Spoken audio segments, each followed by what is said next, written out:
This channel does not promote any violent, harmful, or illegal activities. All content provided by this channel is meant for an educational purpose only. দল বিরোধী কাজের অভিযোগে suspend তৃণমূলের দুই নেতা। আরজিকর ইস্যুতে দলের সঙ্গে দূরত্ব বাড়ে শান্তনুর। অগস্টে দলের মুখপাত্র ও পদ থেকে সরানো হয়। রোগী কল্যাণ সমিতি থেকেও সরানো হয় শান্তনুকে। আর এবার একেবারে দল থেকে suspend. UEM Jaipur is a perfect target for prospective students aspiring for good jobs, good education with future-ready skills. Trinamool Congress সর্বোচ্চ নেতৃত্ব তারা সিদ্ধান্ত নিয়ে আরাবুল ইসলাম এবং ডক্টর শান্তনু সেনকে দল থেকে নিলম্বিত করেছেন, অর্থাৎ সাসপেন্ড করেছেন। অভয়াকাণ্ডের পর খানিকটা প্রতিবাদ করতে দেখা গেছিল শান্তনু সেনকে। নেতৃত্ব সহ্য করতে পারে? সরকারের স্বাস্থ্য ব্যবস্থা ফেল, কিন্তু সেবাশ্রয় পাস, এই যে প্রচারটা চলছে তাতে শান্তনু সেন ভাইপোর সঙ্গী পিসির সেটা সহ্য হবে? তা হয় কি? বলেন, তারা আউট। অভিষেকের কাজের পাশে থেকে অন্যায় কি করেছে? তৃণমূল থেকে সাসপেন্ড হওয়ার পর বিস্ফোরক শান্তনু সেন। দল বিরোধী কোন কাজ করলাম নেতৃত্ব দেখিয়ে দিলে ভালো লাগতো। তৃণমূল থেকে সাসপেন্ড হওয়ার পর বিস্ফোরক শান্তনু সেন। কোনো দুর্নীতির সঙ্গে আমার নাম জড়ায়নি। ইডি সিবিআই 18 ঘন্টা ধরে আমার বাড়িতে তল্লাশিও করেন। দল থেকে সাসপেনশনের পর তৃণমূলেরই একাংশকে নিশানা শান্তনু সেনের। দল বিরোধী কার্যকলাপ উল্লেখ করা হয়েছে, কোট আনকোট। কি দলবিরোধী কার্যকলাপ করলেন? তৃণমূল কংগ্রেসের জন্মলগ্ন থেকে এই মুহূর্ত পর্যন্ত আমি কোথাও দলবিরোধী কাজ করেছি বা কোথাও দলনেত্রী বা আমাদের কোনো নেতা নেত্রীর বিরুদ্ধে কথা বলেছি একটা তো দেখিয়ে দিতে পারবেন না বলে আমি চ্যালেঞ্জ করছি। তাই আমি এখনও বুঝে উঠতে পারছি না যে দলবিরোধী কাজটা আমি করলাম কি।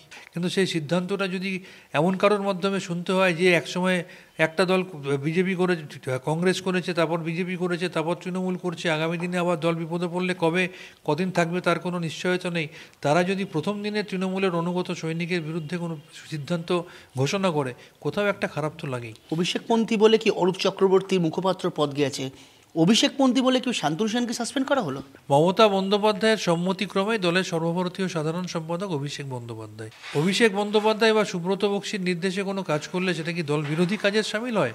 সেবাশ্রয় নিয়ে শান্তনু সেনের যাবতীয় উদ্যোগ, সেই উদ্যোগ কি দলের কোথাও কিছু নেতৃত্বের চোখের কাটা হয়ে দাঁড়ালো? প্রাকৃতিক বিপর্যয় হয়েছে যখন আমার দলনেত্রী আমাকে দায়িত্ব দিয়েছেন, আমরা তো ঝাঁপিয়ে গিয়ে পড়ে ক্যাম্প করেছি, পরিষেবা দিয়েছি। সেটা যদি সঠিক কাজ হয় তাহলে আমার দলের সর্বভারতীয় সাধারণ সম্পাদক কোনো একটা জায়গায় এত বড় একটা ঐতিহাসিক মডেলের ক্যাম্প করছেন, সেই ক্যাম্পে যদি কিছু চিকিৎসক অংশগ্রহণ করে তাহলে সেটা তো অন্যায় কোথায়? কোথাও কি দলে, এটা আপনার মনে হয় দলের প্রবীণ নেতৃত্ব কেউ তৃণমূল সুপ্রিমো মমতা বন্দ্যোপাধ্যায়কে ভুল বোঝালেন? আমি এ বিষয়ে কিছু বলবো না। আমার দলনেত্রী মমতা ব্যানার্জি, আমার সেনাপতি অভিষেক ব্যানার্জি, রাজ্য সভাপতি সুব্রত বক্সি, এদের প্রত্যেকের স্ব স্থানে আমার শ্রদ্ধা, ভক্তি, ভালোবাসা, নমস্কার রয়েছে। আমি কোনো নেতা নেত্রীর বিরুদ্ধে ব্যক্তিগত একটি কথাও বলবো না। রাজনৈতিক মহলে গুঞ্জন শুরু হয়ে গিয়েছে, এমনকি আরজিকর আন্দোলনের পর থেকে শান্তনু সেন বিজেপি থেকে পা বাড়িয়ে দিয়েছেন। বিজেপির বিরুদ্ধে বিষোদ্গার করার জন্য অনেক ক্ষেত্রে আমাকে বিভিন্নভাবে ভয় দেখানো হয়েছে। আজকে বাড়িতে ইডি যাবে, কালকে ইনকাম ট্যাক্স যাবে, পরশু সিবিআই যাবে, কিন্তু দলের দুঃসময়েও আমি দলের হয়েই ব্যাট করে গেছি।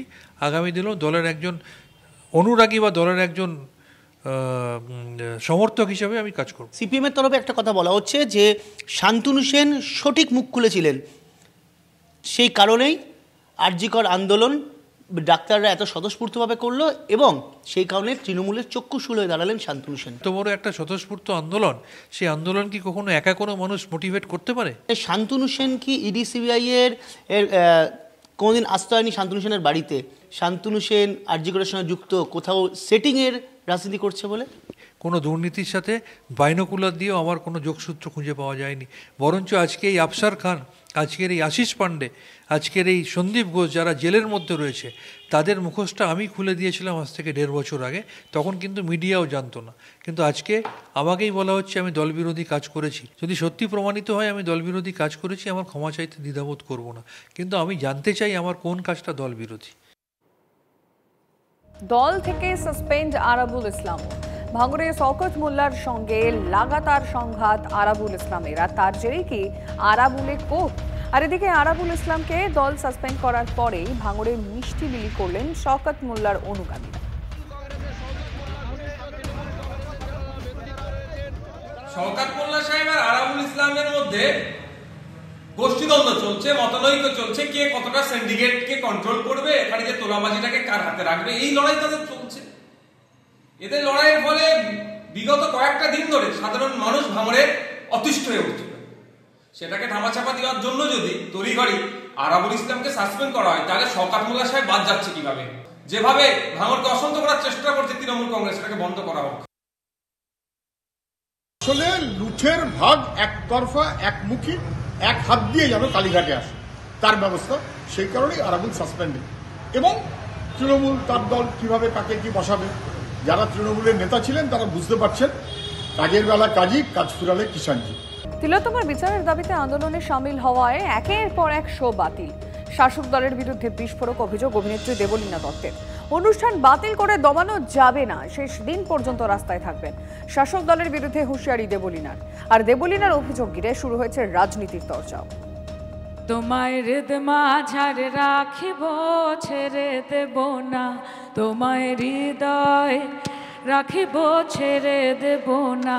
বাংলার মাটি, বাংলার জল, বাংলার বায়ু, বাংলার ফল, পুণ্য হোক, পুণ্য হোক, পুণ্য হোক হে ভগবান। আজ হয় রুবি রায়, ডেকে বলো আমাকে, তোমাকে কোথায় যেন দেখেছি।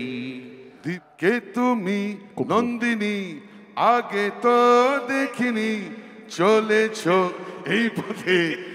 এই ফলস মারছে। हम होंगे कामयाब, हम होंगे कामयाब एक दिन।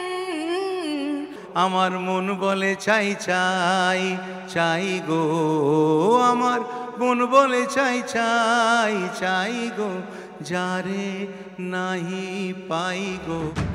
এরা কি যা চাইছেন পাচ্ছেন না? মঞ্চ, লাইমলাইট, গান, পারফরমেন্স, কাজ। হ্যাঁ, কাজ পেতে অসুবিধা নেই কোনো। এটা কি একটা সুস্থ জীবনযাপন? শিল্পীকে ভয় দেখানো, জাস্টিস বলতে পারবো না। আমি তো জাস্টিসই চেয়েছি, তার বাইরে কিচ্ছু করিনি। ভয় পেয়ে বেঁচে থাকাটা আমার পক্ষে সম্ভব না, আমি পারবো না।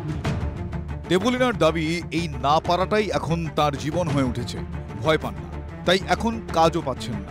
প্রতিবাদে সুর চড়িয়ে পথে নেমেছেন, তাই ক্যামেরার সামনে তার কাজের সুযোগটুকু কেড়ে নেওয়া হচ্ছে। এটা প্রমাণ করছে যে এই রাজ্যে আসলে এমন একটা স্বৈরাচারী সরকার চলছে যে শিল্প এবং শিল্পীকে কখনোই তার স্বাধীনতা দিতে চায় না। আশেপাশে থাকা আরও যে শিল্পীরা রয়েছেন, যে বুদ্ধিজীবীরা রয়েছেন, সাধারণ মানুষ রয়েছেন, তারা যদি এই ঘটনায় প্রতিবাদে না দাঁড়ান, কালকে যখন তার দিকে আক্রমণের তীরটা চলে আসবে, তখন কিন্তু পাশে মানুষ পাওয়া মুশকিল হবে। এই গোটা বিতর্কটাই বছরের শুরুতে বাঁধিয়েছিলেন কুণাল ঘোষ। বয়কট বিতর্ক, যা নিয়ে দলের অন্দরেও জলঘোলা প্রচুর হচ্ছে। দলের বিরুদ্ধে এই চূড়ান্ত কুৎসাগুলো করেছে সেই কজনকে মঞ্চে ডাকা যাবে না। কার শিল্পী সত্তা, কিসের শিল্পী সত্তা? যখন সে চটিচাটা বলে তখন কোন শিল্পী? দলের তরফ থেকে আমি পার্টির জেনারেল সেক্রেটারি কিছু বলেছি, প্রদেশের রাজ্যের সভাপতি কিছু বলেছে না। আমরা সবার স্বাধীনতায় বিশ্বাস করি। কোনো ভুল বলিনি, গতকাল বলেছি, আজ বলছি, আগামীকাল বলবো। তৃণমূল কংগ্রেসের কর্মীদের বিবেকের উপর ছেড়ে দিচ্ছি। একই অবস্থা, দলের নাম্বার 2-র কথাও কাজে আসছে না। বেছে বেছে কিছু শিল্পীর ওপর কোপ পড়বেই, কেউ বাঁচাতে পারবে না, আর সেটাই হচ্ছে বলে অভিযোগ। আমি কাজ ফেরত চাই না, এরকম কোনো চাহিদা আমার নেই। আমার দুটো হাত, দুটো পা, একটা মস্তিষ্ক আছে, আমি অন্য কোনোভাবে উপার্জন করে নেব। আমার শুধু এইটুকুই চাহিদা, অভিযুক্তদের ধরা হোক এবং শাস্তি দেওয়া হোক। টলিপাড়ার খুব চেনা মুখ দেবলীনা, নিঃসন্দেহে তার কাজের সূত্রেই সেটাই তাকে পরিচিতি দিয়েছে, সম্মান দিয়েছে।